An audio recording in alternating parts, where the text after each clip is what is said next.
Alhamdulillah minasyaitonirrajim. Bismillahirrahmanirrahim. Alhamdulillahi wahdah. Wassalatu wassalamu ala man la nabiyya ba'dah wa ala alihi wa sahbihi wa walah ila qiyamis sa'ah. Subhanaka la ilma lana illa ma 'allamtana innaka antal alimul hakim. Allahumma 'allimna ma yanfa'una wanfa'na bima 'allamtana wa zidna ilma. Allahumma inna nas'aluka ilman nafi'a wa rizqan tayyiba wa amalan mutaqabbala. Allahumma salli wa sallim ala nabiyyina Muhammad. Allahumma salli wa sallim ala nabiyyina Muhammad. Allahumma salli wa sallim ala nabiyyina Muhammad. Allahumma yassir wa la tu'assir. Rabbi tammim bil khair. Allahumma amin. Amma ba'd. Alhamdulillah kita bertemu lagi pada pagi ini.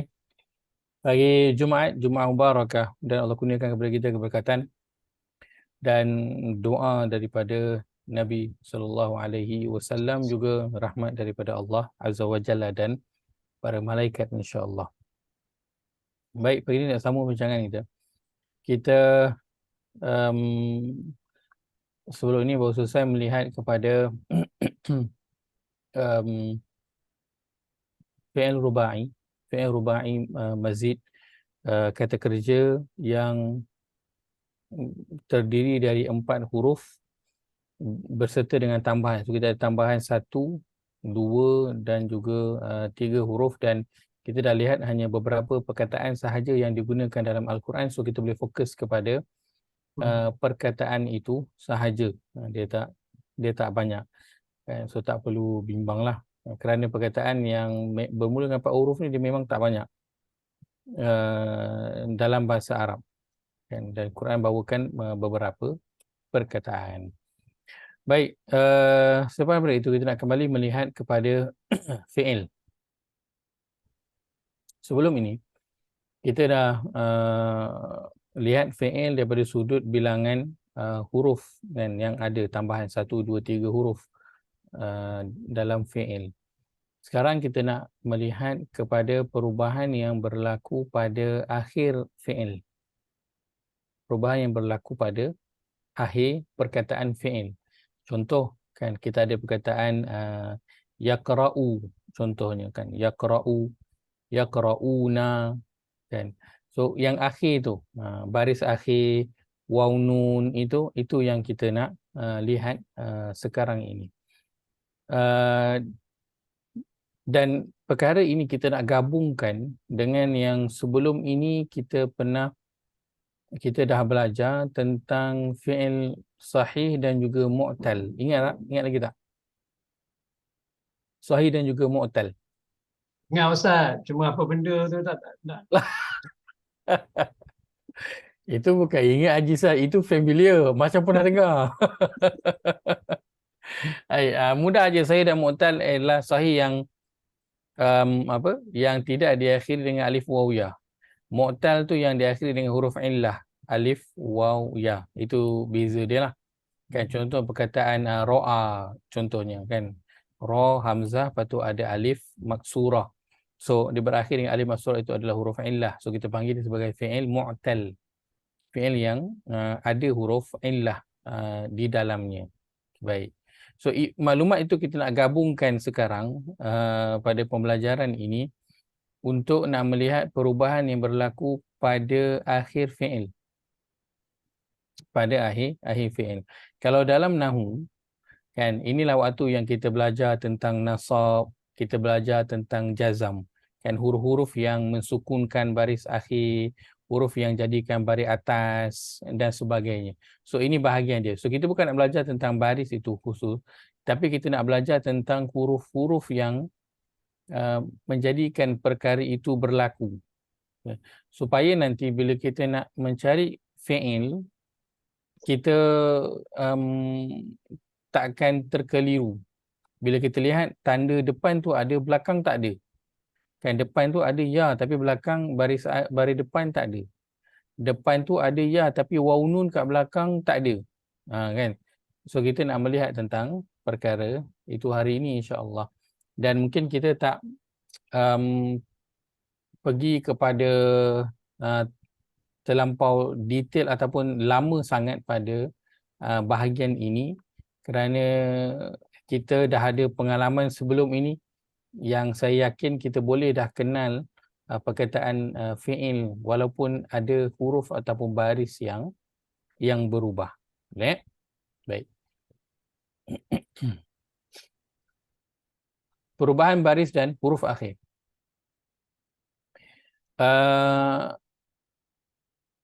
Akan ada dua bentuk perubahan yang akan berlaku. Pertama, baris yang berubah. Umumnya kan daripada baris depan dia jadi baris sukun contohnya kan. So itu perubahan baris. Dan juga ada perubahan huruf akhir. Contoh daripada waw nun dia jadi waw alif. Kita biasa kan dia jadi waw alif sukun. So itu maksudnya perubahan huruf akhir. So dia ada perubahan baris dan dia ada perubahan huruf akhir. Fi'il madhi, mudhari' dan amar diakhiri dengan baris atau huruf tertentu. So fi'il madhi kita ada baris tertentu iaitu apa dia? Kita ada ta baris depan, ta baris atas, nun alif baris atas. So kita ada huruf yang tertentu. Baris yang tertentu dan kita ada huruf yang tertentu. Huruf yang tertentu. Maksud huruf yang tertentu ada waw alif, ta mim, itu huruf yang tertentu. Itu untuk madhi. Begitu juga dengan mudhari' dan begitu juga dengan fi'il amar. Ada baris dan huruf tertentu di akhirnya. Ini kita cerita tentang hujung. Yang kedua, baris atau huruf akhir pada fi'il madhi dan fi'il amar adalah tetap dan tidak berubah. Baris pada huruf akhir fi'il madhi dan fi'il amar tetap dan tidak berubah. Kalau dia waw alif sukun, dia waw alif sukun lah. Kalau dia ta baris depan, ta baris depan lah. Kalau dia nun alif baris atas, itulah dia punya baris dan begitulah juga huruf-hurufnya dia tidak berubah. Begitu dalam fi'il madhi, begitu juga dalam fi'il amar. Adapun fi'il mudhari' ada ketika baris atau hurufnya itu berubah. Okay, so ada waktu barisnya berubah, ada waktu hurufnya yang berubah. So depends. Okay. Secara ringkas, jika dilihat pada huruf akhir fi'il mudhari', so perbincangan kita sekarang pada fi'il apa? Mudhari' sahaja, bukan madhi dan juga amar. Secara ringkas, jika dilihat pada huruf akhir, fi'il mudhari' boleh dibahagikan kepada dua, sahih dan juga mu'tal. Itu yang pertama.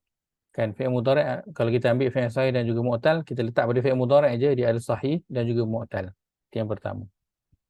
Yang kedua, perubahan yang berlaku pula sama ada pada baris atau pada huruf. Macam mana tu? Saya letakkan grafnya di sini, gambarannya di sini. Baik, ini fi'il mudhari'. Kita bagi kepada dua, sahih dan juga mu'tal. Sahih tidak diakhiri dengan huruf illah, mu'tal diakhiri dengan huruf illah. Kan? Contoh tadi kita ambil perkataan apa? Ra'a tadi kan. Ra'a. Hamzah, alif maksurah ni apa? Itu adalah huruf illah. Diakhiri dengan huruf illah. Itu namanya mu'tal al-akhir. Sahih al-akhir lah, kita ambil je lah perkataan yang sama. Ra'a, mudhari'nya adalah apa? Yara. So ini adalah fi'il mudhari'. Tetapi apa? Di akhirnya itu ada huruf illah. Okey. So kita ada dua. Saya padamkan, saya salah tulis bahagian.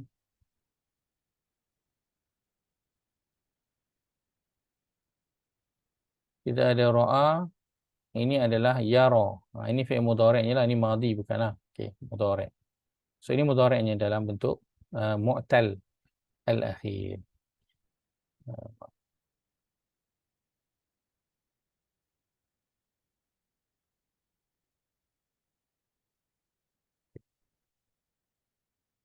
Ada fi'il mudhari' yang sahih al-akhir, bermaksud dia berakhir dengan bukan huruf illah. Itu yang macam biasalah kan, perkataan yaqra'u contohnya. Kan? Huruf akhir dia bukan huruf illah. Bukan huruf alif, waw, ya. Ini adalah huruf illah. Maka okey, kalau ini kita dah kena clear yang ni dululah kan. Sebab kalau bahagian ni tak clear nanti kan bila sebut mu'tal dengan sahih kita jadi macam apa benda tu, apa benda tu, kan. So ini pembahagiannya. Fi'il mudhari' atas ni kita bahagikan sama ada dia berakhir dengan bukan huruf illah atau berakhir dengan huruf illah. Untuk fi'il mudhari', Ustaz, mu'tal apa makna Ustaz lain sekali? mu'tal yang mengandungi huruf illah. Oh, okey. Hmm. Yang apa tadi? Yang mengandungi huruf illah. Huruf illah ini. Okey. Huruf illah itu adalah alif, waw, ya. Al-mu'tal adalah fi'il yang berakhir dengan huruf illah. Adapun sahih, kan, sahih maksudnya kalau kata mu'tal ini sakit, sahih sihatlah. Apa maksud sihat? Dia tidak diakhiri dengan huruf illah. Dia hujungnya itu bukan huruf illah. Okey. Ustaz, kalau untuk sahih yang asal yang benar tak sama ke Ustaz? Boleh. Sahih, Maknanya sama juga. Oh, sama. Sahih itu maksud dia benar, apa? Sahih. Nyata saya. Nyata. Sihat juga digunakan untuk sama. Lepas tu perkataan kita gunakan sihat, kan. Arab pun guna perkataan yang sama sebenarnya, kan. Aku mendoakan kau dalam keadaan yang sihat. Perkataannya adalah sihatin, sihah. Sihah. Ini fi sihhati wal afiyah. Perkataannya sihah. Sebab itu perkataan kita panggil sihat. Ambil daripada perkataan Arab, bukan Arab ambil daripada perkataan Melayu. Sihat. Dia sama perkataannya. So sahih maksudnya dia sihatlah. Lawan kepada al-mu'tal. Mu'tal ni dia ada illah. Ada sikit sakit dia. Sakit dia. Okay. Maka untuk fi'il mudhari' yang berakhir dengan yang berakhir dengan bukan huruf illah, bukan alif waw ya, maka akan ada 3 perubahan. Yang pertama, huruf akhir itu akan dibariskan dengan baris sukun. Itu yang pertama. Yang kedua, ada waktu yang dia akan berbaris atas. Sebab itu mungkin contoh kalau kita letakkan di sini, contoh dia akan jadi yaqra, macam tu. Ya, sepatutnya yaqra'u ini asal dia. Ya awal perkataan, huruf akhir berdepan, ni asal dia. Sekarang dia dah jadi sukun, yaqra. Macam tu. Yang ini bunyinya yaqra'a. Ini perubahan yang berlaku. Dia akan huruf akhir itu jadi baris atas. Ataupun dia akan jadi buang nun. Itu yang nanti kita akan lihat contohnya. Kan.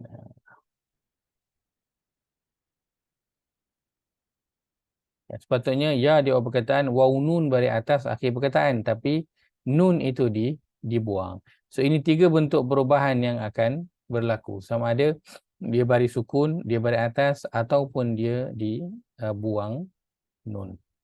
Itu untuk yang sahih. Adapun untuk mu'tal, satu sahaja. Apapun yang berlaku, satu sahaja yang akan terjejas, iaitulah dibuang huruf illah tersebut. Yang di akhir itu dibuang hurufnya. Maka perkataan yara itu dia akan jadi apa? Begini saja. Dia akan jadi yara. Pendek je. Dibuanglah huruf illah yang berada di belakang tu. Baik. Kenapa di sini ada 3? Ada sukun, ada atas, kan? Sukun dan atas ni menggambarkan kepada huruf yang masuk pada perkataan mudhari' tu. So nanti dia akan bagi kesan lah. Ada huruf yang masuk yang akan mensukunkan baris akhir. Ada huruf yang masuk di depan itu, datang kat depan ni lah. Huruf tu datang kat depan ni, yang akan menjadikan mudhari' itu berbaris atas. Dan ada nanti juga yang akan menghilangkan nun yang berada di akhir itu. So ini yang kita akan pelajaran yang kita akan lihat bersama-sama. Dan seperti saya sebutkan di awal tadi, kita pergi laju sikit. Kita tak lama pada bahagian ini kerana kita dah ada pengalaman sebelum ini untuk kenal fi'il mudhari'. Dan sebenarnya tujuannya di sini adalah untuk kita lebih mengetahui tentang apa yang berlaku pada fi'il mudhari' supaya kita ini adalah fi'il mudhari' confirm. Nah, cuma tandanya itu tak lengkap sebab ada huruf sekian-sekian yang berada di depan ini. Baik. So ini gambaran umumnya yang kita akan lalu bersama-sama insya-Allah. Yang kita mulakan pada bahagian yang pertama. So, kita akan pergi pada bahagian sebelah.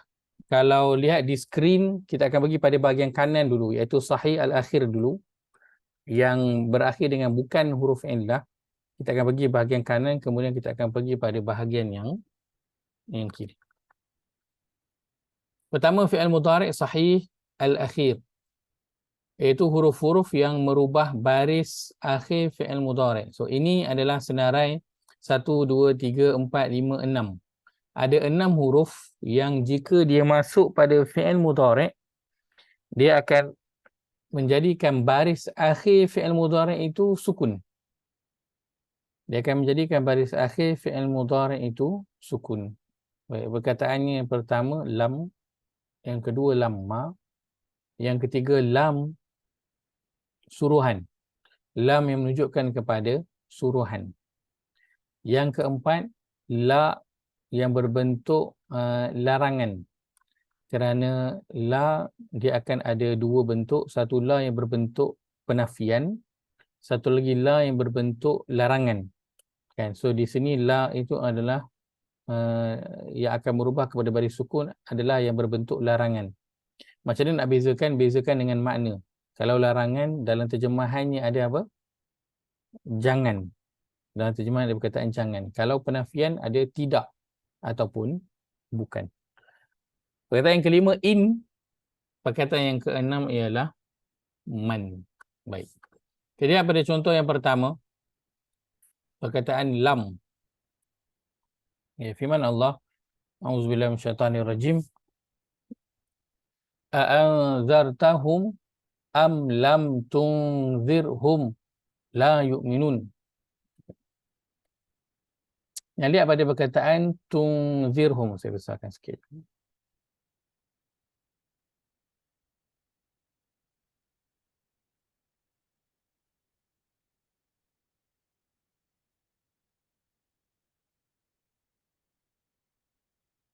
Perkataan tunzirhum, step kita yang pertama buat apa? Potong. Potong apa kat sini? Hum yang berada di belakang. So tinggal perkataan apa? Tunzir. Baik, perkataan tunzir ni apakah tanda yang ada? Kita ada ta di awal perkataan. Huruf akhir, baris depan, tak. Huruf akhir dia berbaris sukun. Kan? So ini tanda kita dah hilanglah, separuh je ada. Kan depan ada, belakang tidak ada. Baik.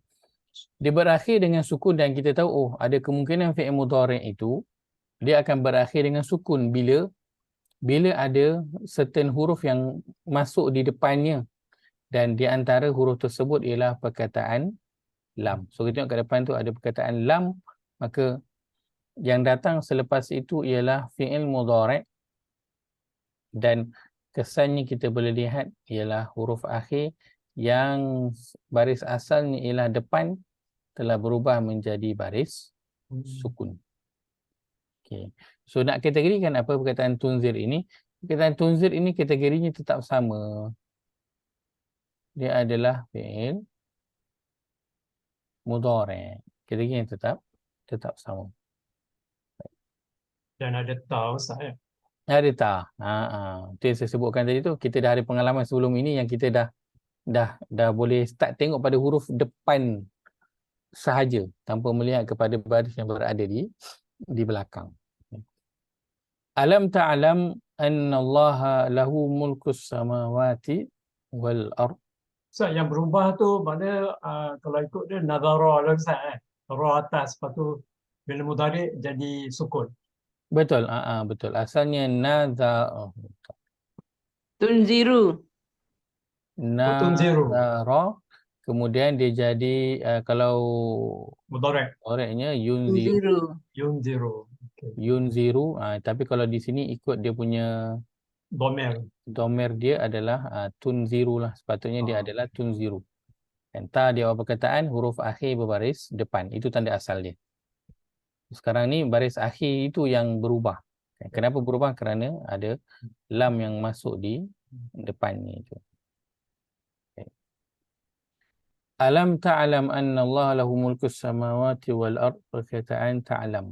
Tanda yang ada ta di awal perkataan, huruf akhir tu tak ada, dia baris sukun. So bila tengok baris sukun nak buat apa? Tengok kat depan tu ada tak apa-apa sebab yang menjadikan perubahan kepada baris tersebut. Dan kita lihat ada perkataan apa? Lam. Tu kita potongkan. Ada perkataan lam. So memang patutlah barisnya itu jadi baris sukun, kesan daripada perkataan lam.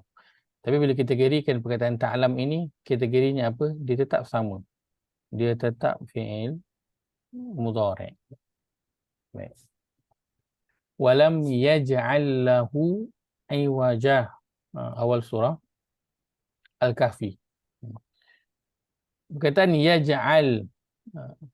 Ya di awal perkataan. Huruf akhir tak ada. Rasanya sukun kat sini lah. Kan? Jadi dia dapat sambung dengan lam yang berada di depan. So tak ada baris depan. So semak ada tak apa-apa huruf yang memberi kesan tu perkataan lam kat depan tu yang merubah baris akhir. Kategori yaj'al adalah tetap sama. Dia adalah fi'il mudhari'.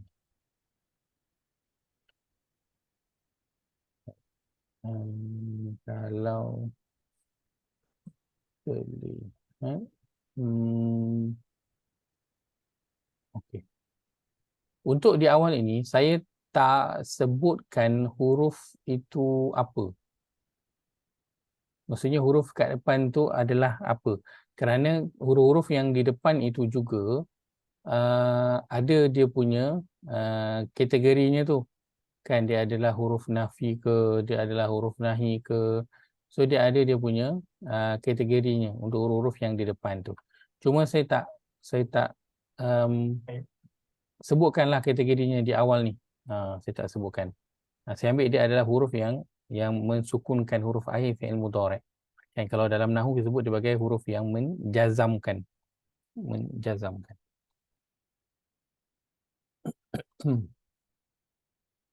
Baik, itu perkataan yang pertama, lam. Yang kedua, lamma. Baik. Perkataan lam. Walam a'udzu minasyaitonir rajim walamma ya'lamillahu alladhina jahadu minkum. Perkataan ya'lami.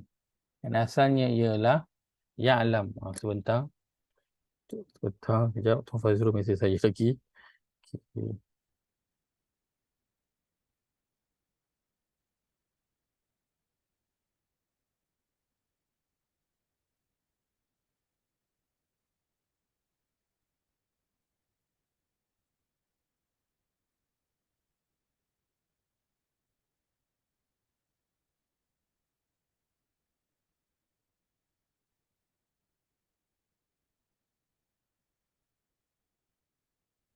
Okey, baik. Maaf. Maksudnya kita Arab pula. Asalnya ya'lam, tapi sebab ada alif lam di sebelah itu, maka di apa tu nak sambungkan tu dibalikan bawah. Asalnya ya. Baik. Perkataan ya'lam tanda yang ada ya di awal perkataan. Huruf akhir tak nampak baris depan. Asalnya adalah di barisnya itu baris sukun. Kenapa sukun? Okey. Perubahan yang berlaku, so kita tengok ke depan ada tak apa-apa yang mensukunkan dia. So kita jumpalah perkataan lamma. So dia memang sukun. Tetapi kategori ya'lam dia tetap sama, dia adalah fi'il mudhari'. Baik. Perkataan yang kedua. Perkataan yang ketiga, lam yang berbentuk suruhan. Lam suruhan. Dalam bahasa Arab kita panggil lamul amr. Lam yang menunjukkan kepada suruhan. Contohnya firman Allah, A'udzubillahi minasyaitonirrajim, wal yahkum ahlul injili bima anzalallahu fihi. Perkataan wal yahkum. Baik. Kat depannya waw ini kita potong dan lam yang sukun kat depan ni, inilah dia yang disebut sebagai lam suruhan atau lamul amr. Dia adalah huruf lam yang berada di depan fi'il mudhari'. So kedudukan dia yang berada di depan fi'il mudhari' dan dia sukun. So ini lam kita beri atas ataupun lam beri bawah kan. Ini lam sukun. Lam sukun. So kat depan dia sama ada huruf waw ataupun huruf fa. Kalau waw dia jadi macam ni, wal yahkum ataupun fal yahkum. Dia mesti ada. Dia tak boleh terus dia yang huruf pertama. Tak boleh. Kan? Tak boleh dia huruf pertama. Kalau dia huruf pertama, dia akan jadi al yahkum. Salah lah. Dah Lain isim nanti. pula Ustaz kan? Ha? Dah isim pula, ada Dah alif jadi lam. isim pula. Betul. Dah jadi lain pula kan. So dia mesti ada huruf lain di depan tu. Tapi inilah dia lam yang sukun. Itulah dipanggil sebagai lamul amr ataupun lam yang menunjukkan kepada suruhan. Dalam terjemahan, perkataannya ialah hendaklah. Terjemahan kita selalu gunakan perkataannya dengan hendaklah. Perkataan wal yahkum, so kita potong, kita ada wal yahkum. Lam itu kita potong asingkan. Kita ada ya di awal perkataan, huruf akhir sukun. Kenapa jadi sukun? So semaklah kat depan tu. Kenapa? Kan. So bila semak adanya huruf lam tersebut. So kita okey lah, tak apalah, dia bukan baris depan pun tak apa, tak ada masalah. Kerana ada sebab-sebab yang tertentu kan, tapi dia tidak merubah kategorinya, tetap sama, dia adalah fi'il mudhari'. Wal Kum tu maknanya bukan dhamir Ustaz eh? yahkum, dia bukan Dhamir. Kamu betul, semua kum lah. tu bukan dhamir, Kum betul, kamu betul. Ya, Dhamir lah Ustaz kan? tak. Dan Bukan. hendaklah kamu semua dan hendaklah dia mereka Itu di dia YT ke situ? So dan kalau hendaklah dia menghukum kamu semua. asalnya adalah yahkumu. Kalau kita potong, dia akan, kalau kita potong kum tu, ya tu dhamir, so apa yang tinggal ha saja. Ya. Satu saja, dia YT bukanlah. Ustaz. Dia bukan. Wal yahku tu, maka hendaklah Hendaklah dia menghukum. dia menghukum ataupun dia tu balik pada siapa? Ahlul Injil. Maka hendaklah Ahlul Injil itu berhukum. Tapi dia biasanya dia melibatkan orang ketiga Ustaz eh? Betul. Betul. Betul. Ini lam ini digunakan kalau kita nak menyuruh pihak yang ketiga. Sebab suruhan selalunya untuk orang yang depan mata, betul tak? Bacalah, bangunlah, makanlah. Kita akan cakap orang yang ada depan kita lah. Kita tak akan cakap dengan orang yang tak ada depan kita, tiba kita kata dia makanlah. Yang dimasukkan tu nun orang yang kat sana tu. Tak, kita cakap orang yang depan. So ini adalah bentuk kalau kita nak menyatakan suruhan tapi kepada orang yang pihak ketiga. Pihak kata ganti nama yang ketiga yang bukan berada di depan. So dia katalah wal yahkum. Maka hendaklah dia, yang dimasukkan dengan dia itu ialah Ahlul Injil. Wal yaktub bainakum katibun bil adl. Perkataan wal yaktub ini asalnya sukun tapi tak ditulis sebab apa? Lepas itu pun ada ba, dia sekali kan. Wal yaktub, kita potong waw, kita potong la yang berada di depan tu, tinggallah yaktub. Tandanya ya di awal perkataan, huruf akhir ini sukun. Huruf akhir ini sukun. Kenapa sukun? So semaklah kat depan tu, ada tak penyebab kepada sukun tu? Kalau semak kat depan adanya lam itu. Sebab tu dia sukun. Tapi kategorinya tetap sama, yaktub ini ja di awal perkataan, dan maka kategori yang sama dia tetap fi'il mudhari'. Ittabi'u sabilana wal nahmil khatayakum. Wal nahmil, potong waw dan potong lam yang berada di depan. Tanda yang ada nun di awal perkataan. Huruf akhir sukun. So kalau sukun kita semak, ada apa-apa yang menyebabkan dia sukun, kita tengok ke depan adanya lam di depan itu. Wal tanzur nafsum ma qaddamat lighad. Wal tanzur, sama, potong waw dan ada lam. Tanda dia ta di awal perkataan, huruf akhir sukun. Kenapa? Ceklah kat depan ada tak penyebab sukun tu. Sebenarnya ada sebab. Sebab itu bila kita belajar tanda asal kan, huruf akhir berdepan, huruf akhir berdepan, itu adalah baris asal. Tujuannya apa? Tujuannya ialah bila kita jumpa nanti dengan baris yang berbeza, so kita tahulah mesti ada sesuatu yang berlaku. Kan? Mesti ada penyebab yang jadikan barisnya itu berubah. So, waktu itu kita akan carilah dia punya sebab dan itu nanti akan membantu.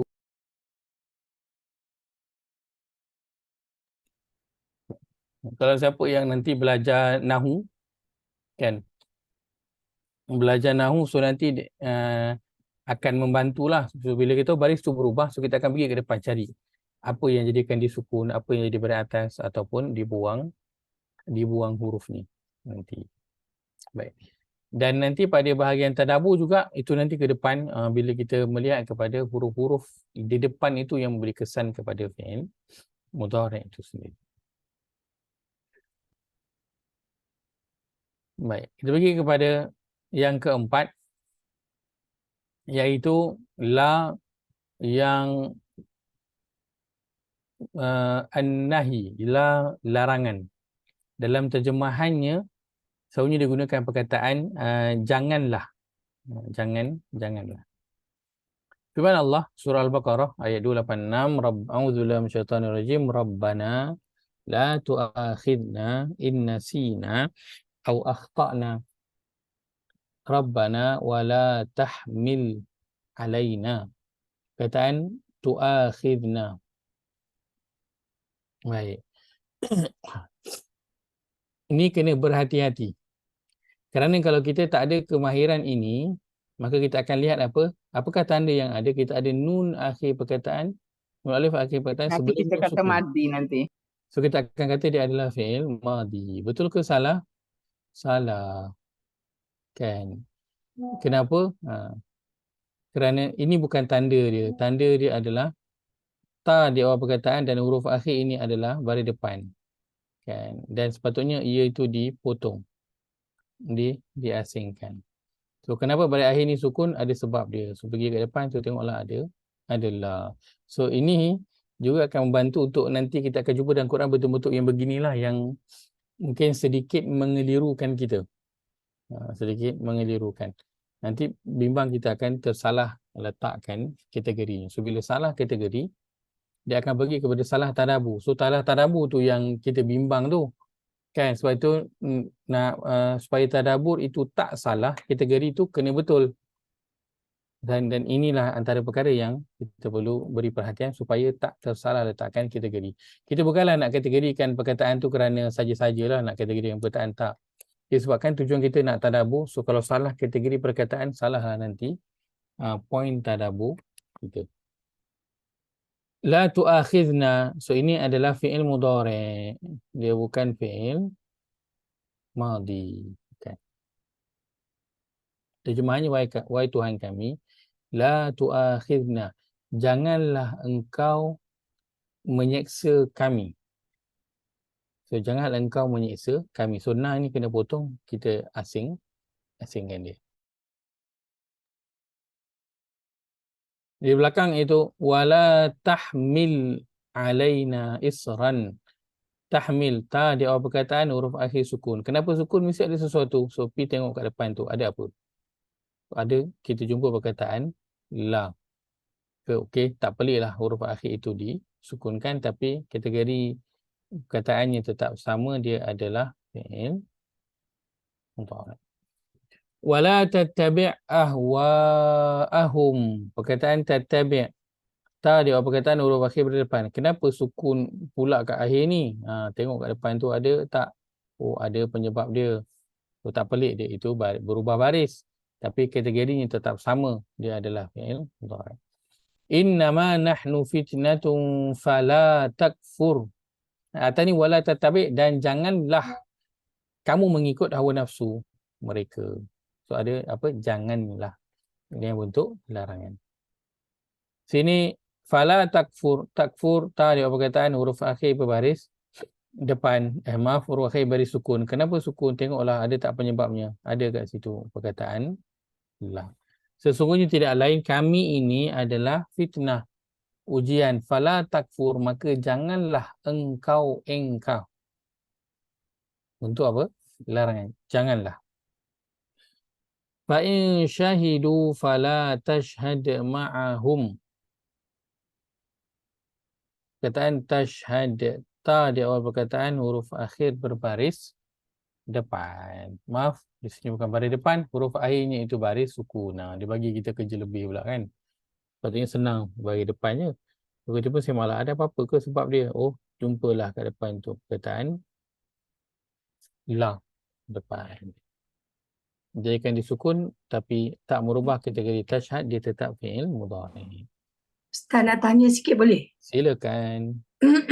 Mengapa dalam ayat yang pertama tu dia Allah tak terus Rabbana la tu'akhizna in nasina au akhtana wala tahmil wa tahmil tu kita terus saja, tak payah Rabbana wala itu ada tak mengapa dia repeat wala Rabbana wala tu dua kali dekat situ, dia tak campurkan, dia tak masukkan sekali. Baik, Zakila Khira jawabnya. Masya Allah. Soalan memang Masya Allah. Jadi orang yang Okey, Ustaz. memerhatikan kan. Tak, sebab saya tengok kat situ tadi akhtana tu ini kedan tu dia ada masa dia repeat lah tu, ada masa dia gunakan lah yang kat depan. Sekali rangkum je. Itu yang nak tanya, ada ke? Kedan tu dia ada jim pula kat situ. Pula tu. Nah pun 2 kali kan, Rabbana pun 2 kali kan. Itulah. Kadang-kadang dia rangkum je. Betul. Ikutkan biasa, rangkum je semua. Senang. Itu yang kan? kebiasaannya. So kenapa? Ada siapa ke yang nak berkongsi pandangan dia? Kenapa apa yang dia terfikir? Bila ada gym tu dia nak bertauhid langsung. Wakaf tu, ada wakaf tu. Pada wakaf tu dia memberi kesan, Ustaz. Kalau nanti ada gym tu kan dah notah, lepas tu kalau tak bawa wala tu kan dah berubah maksud pula. Tak, kita tak usah letak gym. Terus je. Tapi Quran ada the same Rabbana la tu terus kat depan. Ada tu tak payah letak gym tu letak buang gym atau letaklah ha kat sini. Bukan nak susahkan Ustaz. Kadang-kadang saya tengok ada kadang-kadang dia letak macam ada unsur yang memanjangkan. Allahu Akbar. Rentetan. Okey baik. Mungkin dia ada penekanan dari segi makna untuk ayat kalau ada penekanan pula ni. Penekanan dari segi makna ni. Nasina dia letak, kita lupalah, akhtana kita taat. Tapi yang kat depan kat belakang ni kalau kita nak buat penekanan, kita boleh juga Rabbana la tu'akhizna wala in nasina wa Rabbana wala tu'akhizna in akhtana. Kalau kita nak buat penekanan tu kan semua ada penekanan tu. Tetapi dalam kes ini nasina dengan akhtana digabungkan. Soalan tu mengapa berjadi macam tu? Maknanya itulah. Allah tu buat mesti ada rahsia kan? Itulah mesti ada rahsia. Baik. Cari rahsia tu. Cari rahsia tu. Kan. Cari rahsia tu yang mahal tu. Ustaz kena bagi penjelasan. Itu pertama proses lah kan, nak mencari rahsia tu dia. Nama pun cari rahsia kan. Memanglah dia bukanlah satu kod je, kena beberapa kod diselesaikan barulah jumpa dia punya rahsia tu kan. Rahsia. Baik, Zakila Khira atas soalan. Ini di sini dan pada beberapa ayat yang lain pun kita akan jumpa bentuk Rabbana ini diulang dalam satu ayat. Kadang ada 2 ayat tapi dia pendek je. Contoh dalam awal surah Ali Imran dia 2 ayat yang pendek. Halaman pertama tu kan. Rabbana la tuzigh qulubana ba'da idh hadaytana. Kemudian ayat selepas tu Rabbana innaka jami'un nasi liyaumil la raiba fi. Letakkan dalam bentuk 2 ayat. Rabbana diulang. Baik. Cerita dia lain sikit tak Ustaz? Macam tahmil tu pasal bebanan kan. Yang depan tu kalau kita lupa lain pula kan.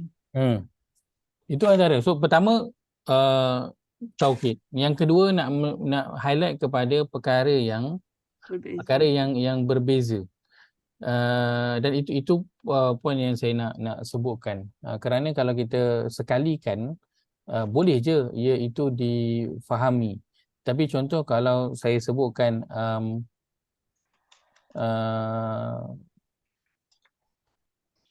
jangan makan. Saya sebutkan jangan makan dan berdiri. Kan? Dengan saya sebutkan jangan makan dan jangan berdiri. So kita akan rasa lebih apa? Lebih pada tahu penekanan itu lebih jangan makan dan jangan berdiri. Saya rasa dia lebih spesifik. Lebih berbanding dengan jangan makan dan berdiri. Kan? So dia lebih okey. Dia lebih kurang je makna dia, tapi dia sebut jangan makan dan jangan berdiri. Kita akan rasa dia lebih tegas pada ada pengulangan 2 kali jangan itu, kan? Boleh 2 kali jangan. Baik. Kemudian bila kalau dalam ayat ini kita melihat dia meminta kepada 2 perkara yang berbeza, maka itu sesuatu yang diasingkan. Antara tujuannya adalah kerana supaya bila kalau kita khususkan tentang permintaan doa ni lah, kenapa Rabbana itu disebutkan 2 kali. Diasingkan 2 perkara yang kita nak minta, kan kadang kita doa, ya Allah tolonglah, ya Allah murahkan aku rezeki, bagi aku sihat, bagi aku naik pangkat, bagi anak-anak, bagilah cucu balik minggu ni. Kan kita sekali je kan kita doa kat depan tu kan. Tapi kalau kita sebut satu, ya Allah murahkanlah rezeki aku, ya Allah bagilah aku kesihatan, ya Allah bagilah rezeki aku murah, ya Allah berkatilah rezeki aku. So dia bila kita personally menyebut pada setiap awal permintaan kita itu dengan perkataan Rabbana, kesannya adalah kepada siapa? Kesannya adalah kepada kita yang meminta. Kita akan lebih sedar pada apa yang kita sebut dan kita minta tu. Selain daripada kita jadikan dia sebagai satu perkara yang spesifik, satu. Kan? So, kalau kata kita letakkan dia dalam box kan, dalam box doa contohnya kan, box doa kan. Kat atas ni adalah Rabbana, ya Allah. Okay, apa nak minta? So dalam ni minta rezeki, dalam ni minta sihat, dalam ni minta anak, dalam ni minta nak pergi berjalan, dalam ni semua kan, Rabbana ya Allah ni semua. Beza dengan kalau kita asingkan, satu ni rezeki, satu ni sihat, satu ni anak, satu, setiap satu tu kita mintakan dia yang khusus. So kita akan lebih feel pada perkara itu dan kita akan lebih betul-betul sedar. So bila kita minta akan, ya Allah bagilah aku rezeki, so kita akan macam okey, rezeki aku sekarang ni tak cukup ke? Ada dah, tapi kalau aku minta lagi aku nak buat apa?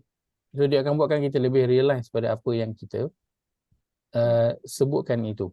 Dan jim itu diletakkan di situ kan. Jim tu dia lebih, maksudnya baik sambung ke lebih baik berhenti? Lebih baik sambung ke lebih baik berhenti kalau ada jim? Berhenti adalah lebih baik. So Allah nak suruh kita minta satu. Jangan dia saya silakan. Bolehkah kita katakan yang Rabbana yang pengulangan tu menunjukkan adab? Allah mengajarkan adab dalam berdoa, Ustaz. Makna boleh? kita Boleh juga. Adab bermakna kita kena seru nama dia, ya Allah Tuhan kami Rabbana.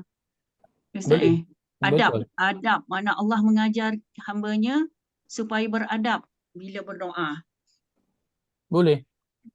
Lagi banyak menyebut nama itu adalah lebih baiklah kan. Minta mak, bolehlah mak, bolehlah mak, bolehlah. Kan. Dia bila sebut-sebut tu dia lebih baiklah duk panggil berulang-ulang kali kan. Jangan emosi merayu. Emosi merayu. Ya Allah tolonglah, ya Allah, ya Allah. Minta macam tu. Kan. Kemudian Allah ajarkan supaya minta satu-satu. Spesifikkan satu-satu itu. Kan, supaya bila kita minta tu kita lebih jelas dan lebih bersungguh merasakan apa yang kita minta tu kita memang nak yang itu. Kita memang nak yang itu dan kita asing-asingkan dia. Wallahu alam. Itu Lagipun Tapi kalau yang kita ni minta, Ustaz, yang ni Ustaz, dia dua perkara yang berbeza. Satu tu dia minta janganlah dihukum jika dia buat salah sebab dia lupa. Yang satu tu pula dia minta janganlah dibebankan perkara yang berat-berat seperti mana yang kau telah bagikan pada orang yang dahulu. Jadi benda yang berbeza kan. Jadi dia ulanglah permintaan tu. Dia sebut nama Allah lagi sekali. Betul, Lepas betul. tu Tu dia antaranya kena diulang lah. stop lah. Antaranya. Lepas tu dia stop lah tu. Yang Betul, ada gym tu lebih baik berhenti tu kan sebab perkara betul. yang lain. Betul, Rasa betul. saya Kerana lah, perkara ini yang berbeza. pandangan saya lah, tak Boleh, tahulah. dia boleh je, sebenarnya dia boleh je memang diasingkan pertama sebab benda yang berbeza. Tapi kalau kata kita nak sekalikan dia, ada je orang buat, contoh kan, dia doa, ya Allah, janganlah engkau mengazab kami sebabkan kami lupa ataupun kesalahan kami, dan janganlah engkau bebankan kami. Dia nak sambungkan, boleh je lah kalau dia nak sambungkan itu tanpa dengan perkataan Rabbana itu. Kan, cuma diasingkan sendiri untuk orang yang berdoa itu supaya dia sedar. Dia minta beberapa perkara yang berbeza, kan. So sebutkanlah dia satu persatu, sebab kalau kita pergi jumpa contohnya kan, orang yang penting kan, nak buat appointment, nak jumpa menteri contohnya kan, dah lah nak dapat jumpa menteri kan, nak kena buat appointment dulu. Lepas tu kalau jumpa pula, masa bukan banyak dia bagi pun, bukan ada 1 hari boleh duduk dengan dia, kadang ada masa 30 minit kan. So dalam 30 minit tu pula kita macam-macam nak cakap ni, macam-macam nak minta. Tapi boleh ke kita jumpa je, kita cakap daripada mula sampai habis, cakap saya nak ini dan ini dan ini dan ini dan ini dan ini. So orang yang dengar pun dia boleh fokus tak begitu? Susah kan. So antara bentuk adab dia dan antara bentuk yang baik adalah saya di kawasan saya nak minta ini. Okay. Kemudian yang kedua, kalau boleh YB, saya nak minta ini. YB, saya juga nak minta. So dia satu benda yang orang dengar pun dia boleh susun dalam kepala dia. Okey, dia minta ni tadi first, yang ni kedua, yang ni ketiga, dia boleh susun dalam kepala dia, dan orang yang dengar pun dia rasa lebih relax lah daripada dia sambung kan semuanya. Kan, dan itu kembali kepada adab bila kita bercakap dengan orang, kita akan cakap dengan perlahan-lahan dan kita akan cakap satu-satu, walaupun boleh je kita nak sambung daripada mula sampai akhir tu sambung dengan satu Rabbana je kan, kemudian sambunglah semua apa sahaja yang kita nak mintakan. So itu mungkin antara perkara yang Allah selitkan kan, ada kat situ adab, ada kat situ bentuk permintaan yang berbeza, ada kat situ menegaskan pada apa yang diminta, ada di situ pada perkara kita kena nak realize, kita meminta dalam keadaan kita sedar apa yang kita minta itu, dan supaya orang yang dengar tu rasa kita ni bersungguh-sungguh kan, kita bukan main pukul satu, ya Allah bagilah aku rezeki, bagi sihat, bagi ini, bagi itu, kita minta lah kan, tapi dia lebih rasa betul-betul kita minta bila, ya Allah bagilah aku rezeki yang baik, ya Allah berikanlah aku kesihatan yang baik, ya Allah berikanlah aku. So dia rasa lebih kita betul-betul nakkan yang itu, yang khusus yang kita mintakan, berbanding dengan kalau dibagi satu package tu kita macam ya Allah ni semua, mana-mana pun macam tak apalah, tak kisahlah mana-mana, berbanding dengan kalau kita hantar satu. So dia satu packaging yang khas, so orang yang tengok tu tahu, oh ni satu, dia nak yang ni, dia nak yang ni, dia nak yang ni, berbanding dengan dibagi dalam full package yang begitu. Ustaz, kalau Yes, kita gunakan ayat Quran ni, Allah dia akan beri semua, dia punya susunan pun adalah satu benda yang meaningful.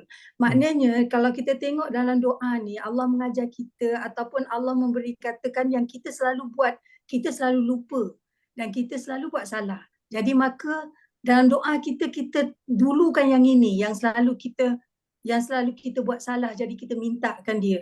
Jadi Allah mengajarkan kita bahawa dalam doa yang diajar pada kita pun, dia bukan doa yang disusun seberangan, tapi ada mengapa dia takdimkan nasina au akhtana daripada tahmil ala itu alaina kan. Maknanya daripada susunan ni Allah mengetahui bahawa kita sentiasa lupa. dan sentiasa buat tu. Jadi kita bila kita berdoa minta maaf, kita pun mendulukan benda yang selalu kita lakukan. Bolehkah kita buat macam tu sebagai tadabbur? Sangat boleh. Betul. Itu penelitian yang paling bagus tu Sangat Nyonya. boleh. Betul. Renung Ah, diri kita.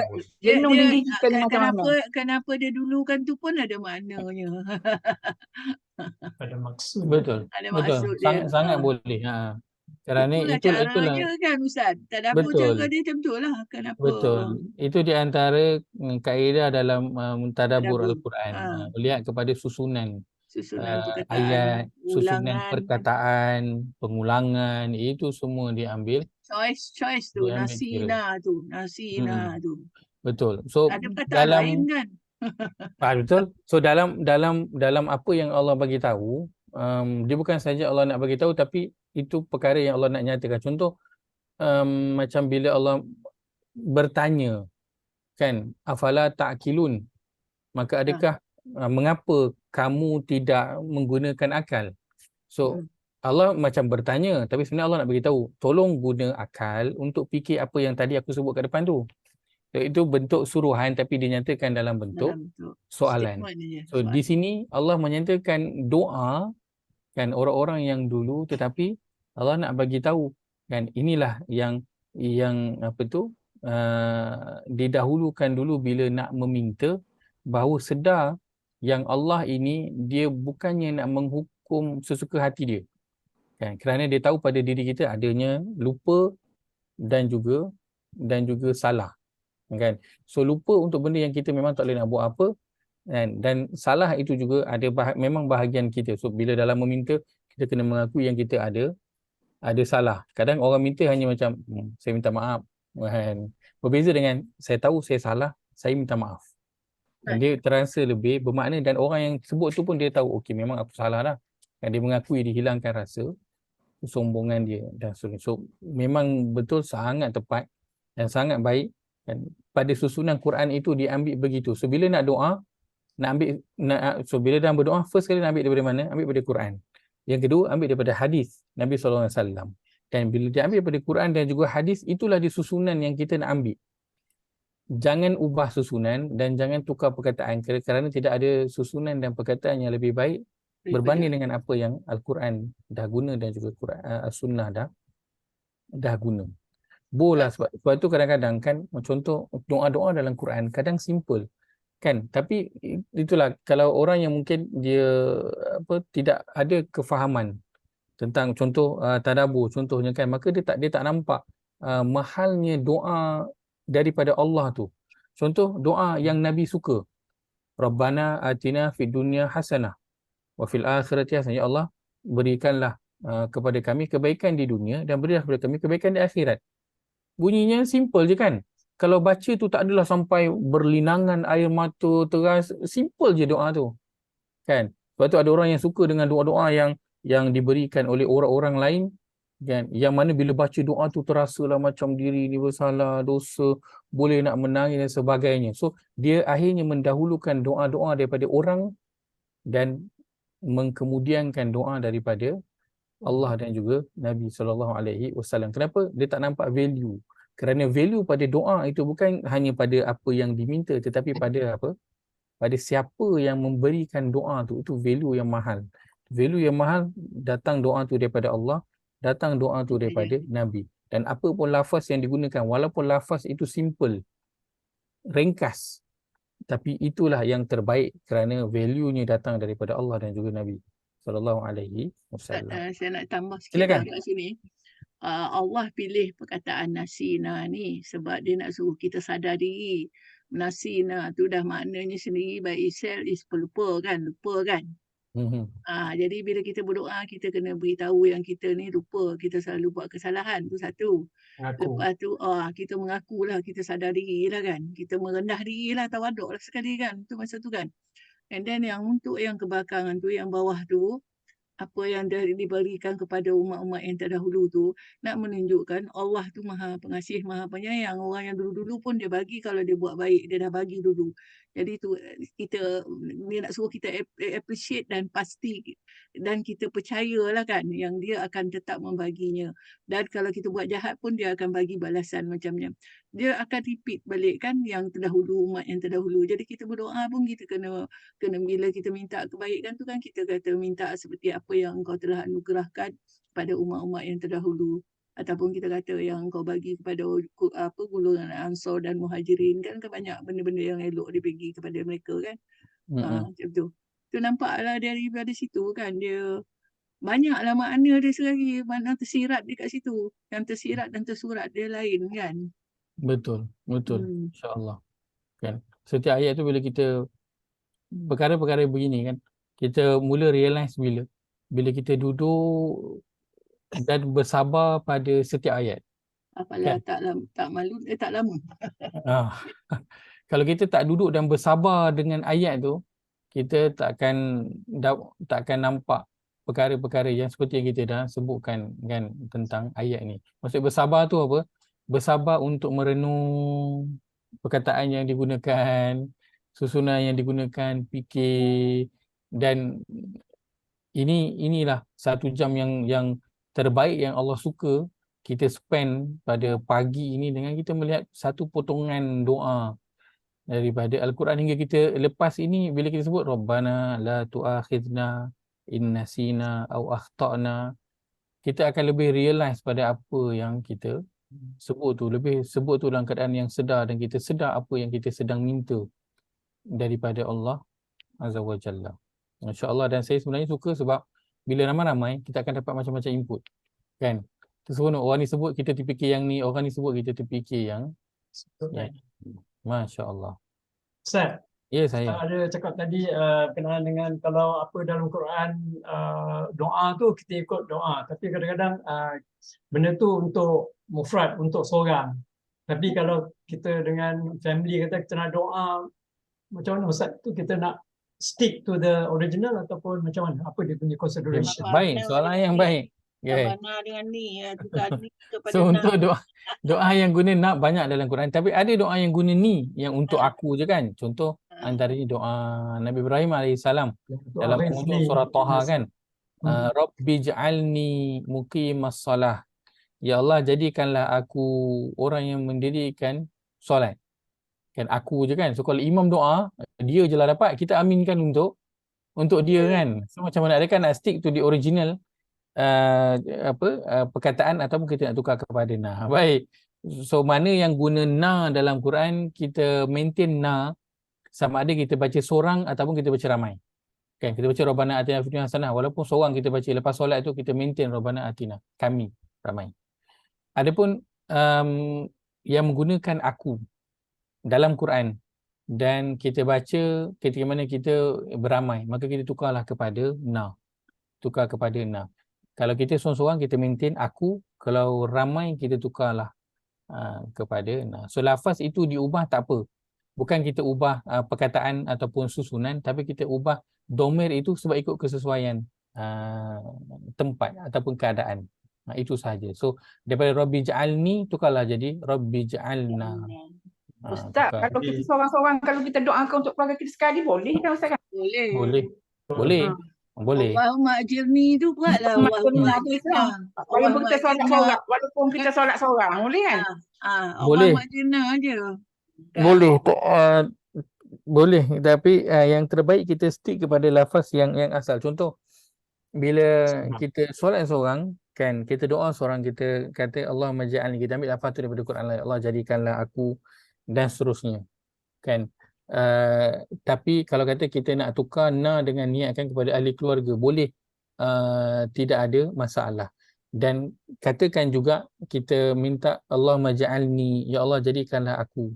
Dalam hati kita niatkan pada awal tu juga untuk ahli keluarga kita contohnya, maka itu juga boleh dilakukan. Boleh mana-mana, tak ada. Allahumma inna yang pentingnya jangan lupa ahli keluarga dan juga saudara-saudara Muslim yang lain. keluarga Ya, guru. besar kita. Jangan lupa Jangan ustaz. lupa. Even Jangan dia lupa orang saya. kata even dia orang kata kalau kita baca ayat yang pertama 10 ayat yang apa tu, kita doakan untuk ahli keluarga sekali walaupun kita yang baca. 10 Ayat pertama 10 apa? surah Al-Kahfi. Kahfi tu yang ke belakang tu pun. Dan sebab Boleh. kita membaca nanti kalau anak-anak kita tak baca, dia orang pun terlindung jugalah oleh Allah daripada Mudah-mudahan. tu kan. Sebab doa kita pada Allah kan. Boleh, doakan. Sekali. Doakan. Ahli keluarga kita dan juga keluarga besar kita. Itu yang Quran ajarkan pada kita, pada iyyaka na'budu wa iyyaka nasta'in ihdina as-sirata al-mustaqim, dan doa-doa yang banyak dalam Quran. Dan mendoakan orang lain itu di antara ciri-ciri Amalan soleh.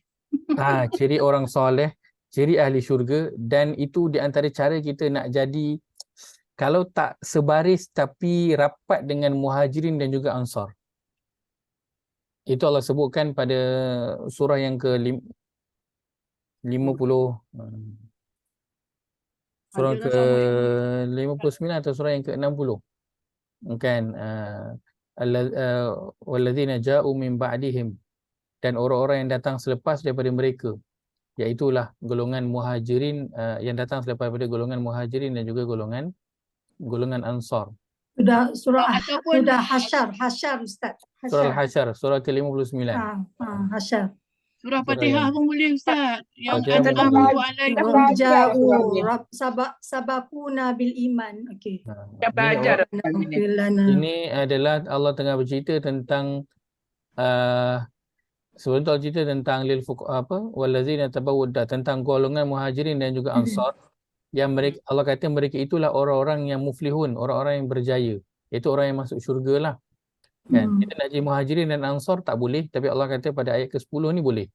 Dan orang Islam yang datang kemudian daripada mereka yang berdoa Rabbana ighfir lana wal ikhwanil ladzina sabaquna bil iman, dan seterusnya. So siapa yang mengamalkan ni, doa untuk saudara muslim kita yang lain lah, yang lain. So mendoakan pada keluarga kita yang besar, dan siapa yang rajin mendoakan orang lain, keluarga muslim kita yang besar ni, maka dia itu insya-Allah masuk dalam bahagian al-muflihun, orang-orang yang berjaya. So itu kalau lil muslimin tu. nak doakan keluarga kita, keluarga yang saudara muslim yang lain, boleh, sangat-sangat boleh dan digalakkan. Itu tanda ingatan kita kepada mereka, dan itulah sebenarnya hadiah dan ingatan yang terbaik kepada ahli keluarga kita dan orang sahabat kita lah kan. Ayat 7 tu pun Al-Fatihah tu, An'am tu selalu sebut dalam hati tu, mintalah saya masuk dalam golongan tu salah satu. Ada 4 kan? Ada 4 diberi nikmat tu, yang apa tu? Para nabi, para syuhada, para solihin, dan para yang apa? Solikin tu kan? Tu pun golongan syurga juga tu kan? Betul. So bila mati besok minta roh saya pergi salah satu grup tu lah. Betul.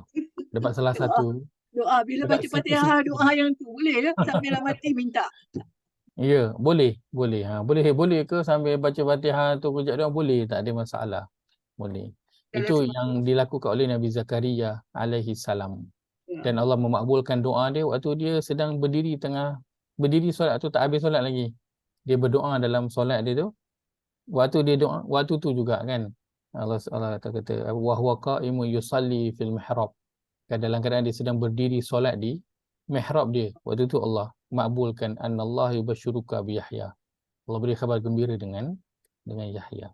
Bacaan dalam solat kita, bila ada bahagian yang boleh kita doa, maka berdoalah dalam hati. Begitulah para sahabat ceritakan tentang bacaan Nabi sallallahu alaihi wasallam. Sampai tempat yang kena minta perlindungan, Nabi akan minta perlindungan. Sampai tempat yang cerita tentang nikmat, Nabi akan minta. Sampai ayat yang cerita ada doa, Nabi akan berdoa. Itu dalam hati. Begitu bacaan Nabi SAW. Sebab itu bacaannya slow satu-satu kan. Rabbana la tu'akhidna in nasina au akhtana. Satu-satu sebut. Dalam hati kita pun memintakan untuk orang lain. Kalau kita. Baik. Ini la yang membentuk larangan yang akan memberi kesan kepada fi'il mudhari' yang datang selepas itu. Kalau untuk ini kita sedang berbincang tentang fi'il mudhari' yang berakhir dengan bukan huruf illah, bukan alif, waw, ya, maka kesannya ialah dia akan menjadi sukun. Itu beberapa huruf kan kita akan sambung beberapa huruf lagi nanti. Ustaz, yang ini, akan sorry datang. Ustaz, last year. Ini Silakan. yang fi'il mudhari' yang biasa. Mhm.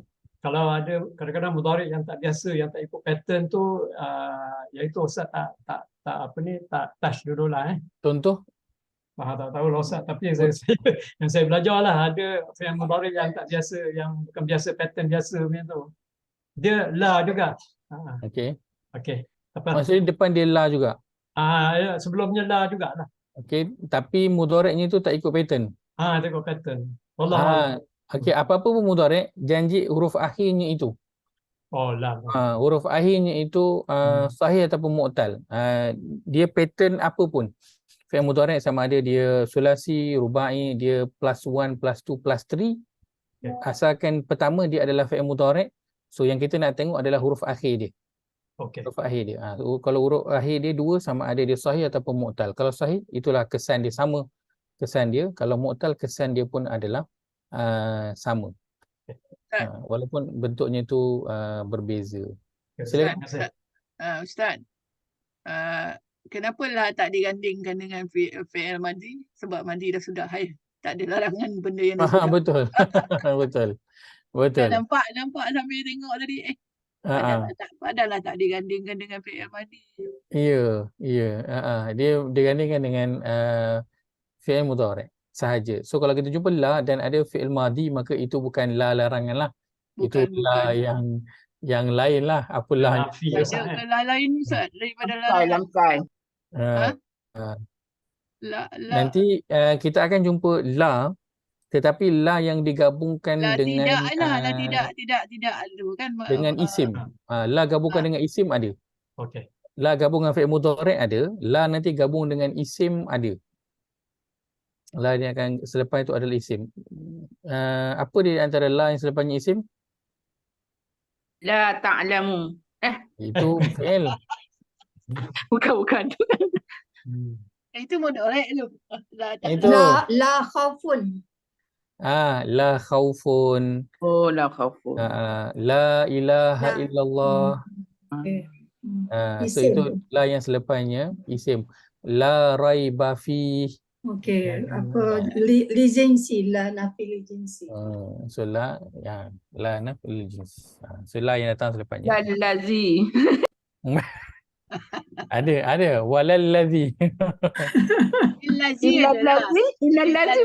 Illa ladzi tak boleh. Illa lain kan. Illa belum kemudian daripada ada.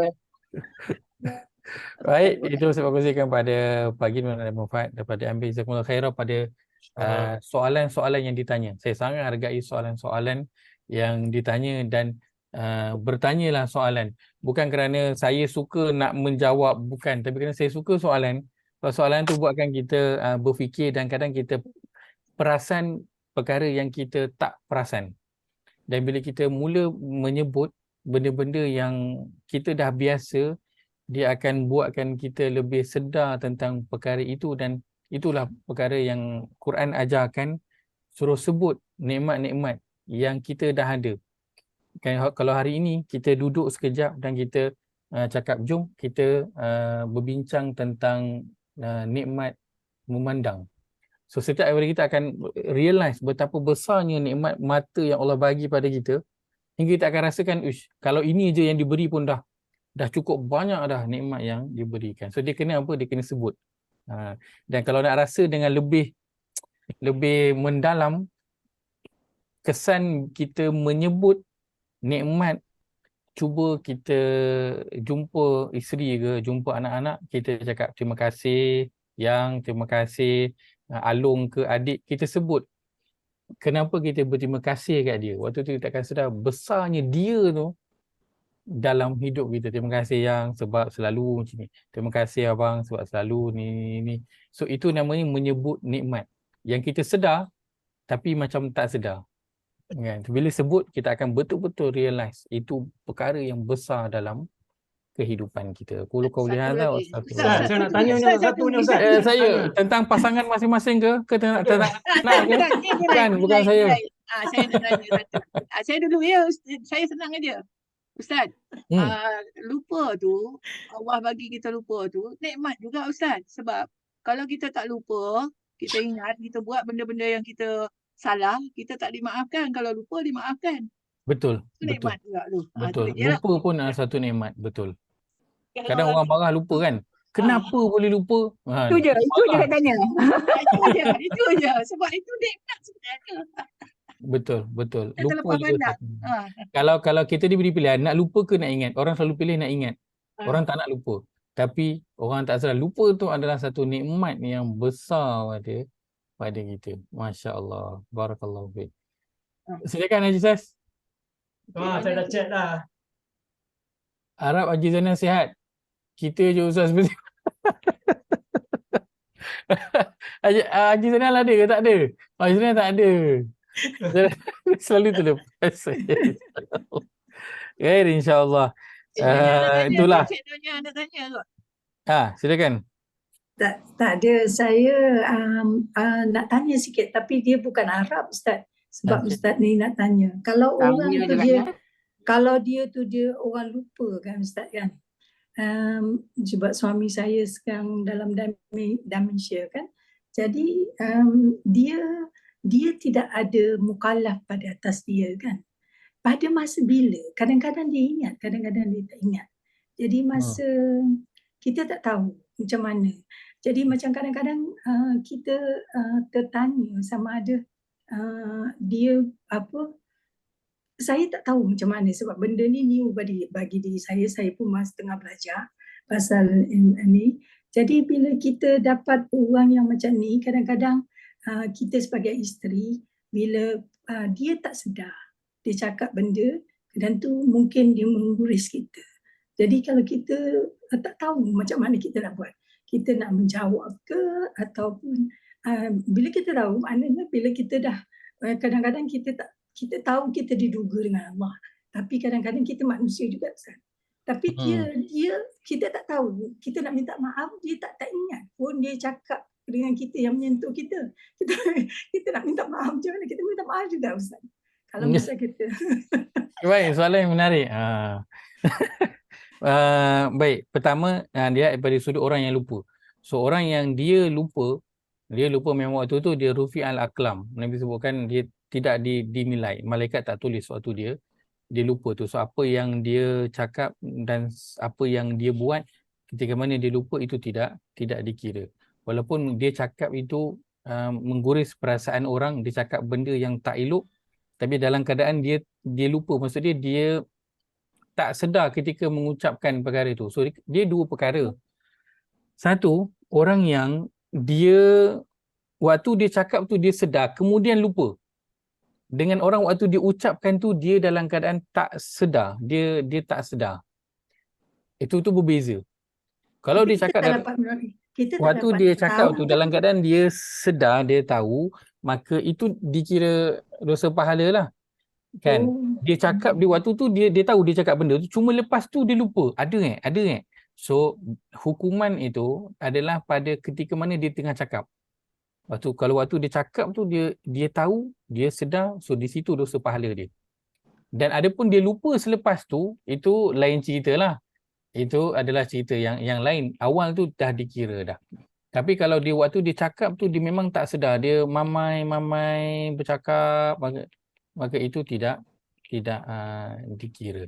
Adapun untuk kita yang mendengar, yang mengguris hati kita. Pertamanya, kalau orang yang bercakap tu dia itu sedar ketika dia cakap ataupun dia cakap dalam keadaan mamai, yang terguris hati kita itu akan dapat ganjaran daripada Allah SWT. Tetap akan dapat. Kalau kita jawab, okay, kalau kita jawab. Itu yang pertama. Kalau kita jawab.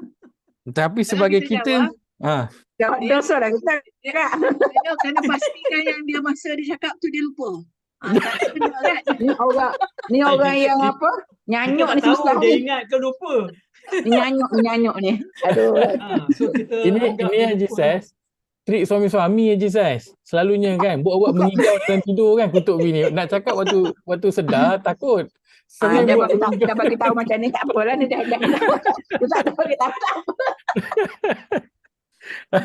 So tapi kita kadang-kadang manusia ada gurih hati dengan apa orang cakap. So macam mana? So itu balik pada hukum yang kita semualah. Yang pertama kita bersabar dan maafkan, itu yang terbaik. Dengan harapan Allah maafkan kita.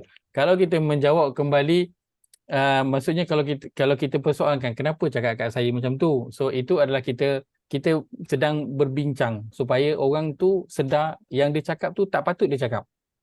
Kan? Satu lagi ada yang kita pula cakap, "Oi, ingat saya je. Saya pun cakaplah dekat awak." So itu samalah kita dengan dia lah, dari sudut hukum dia begitu.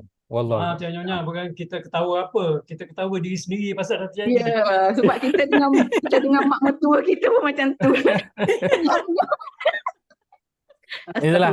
So dia perihal terkecil hati, tergurih dengan cakap orang ni, memang itu cabaran utama kita lah kan. Kalau dengan orang yang jauh kita boleh jauhkan diri, tapi kadang dengan ahli keluarga nak jauhkan diri macam mana kan dengan pasangan. So memang kerana setiap orang, kalau kita lihat diri kita masing-masing kan, setiap kita ada cabaran besar yang kalau kita daripada dulu, itulah benda yang kita duk hadapi sampai hari ni.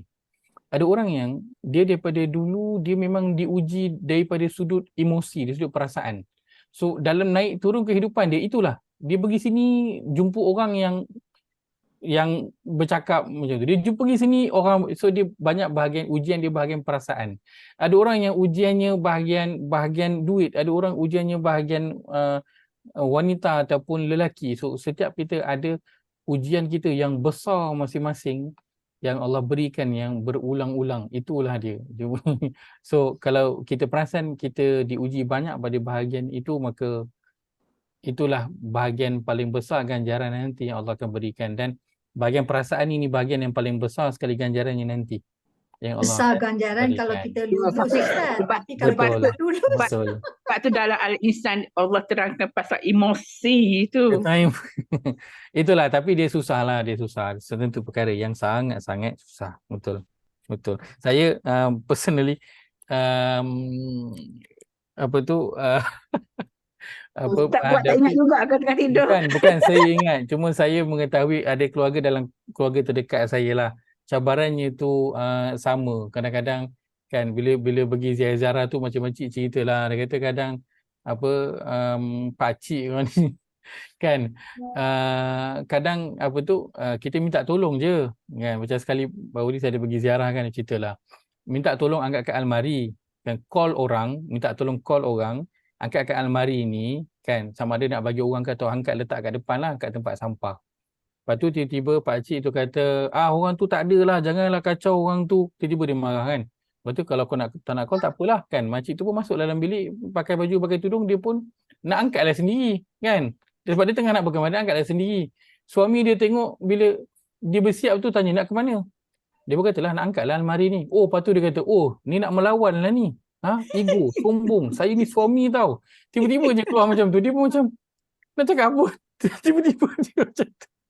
Kan? Kesian makcik tu. Kesian makcik.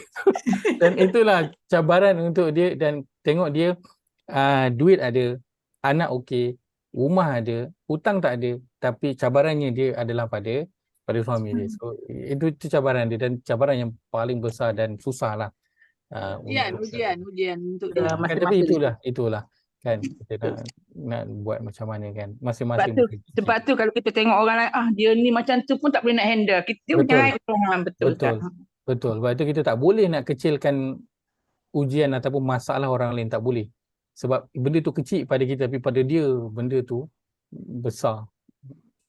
Doakan sahabat-sahabat. Sebab tu sahabat kita semua dia memerlukan doa kita. Kan dia tak minta, tapi mereka sangat memerlukan doa kita.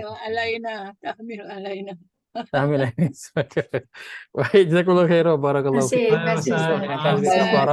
Subhanakallahumma bihamdika asyhadu an la ilaha illa anta astaghfiruka wa atubu ilaik.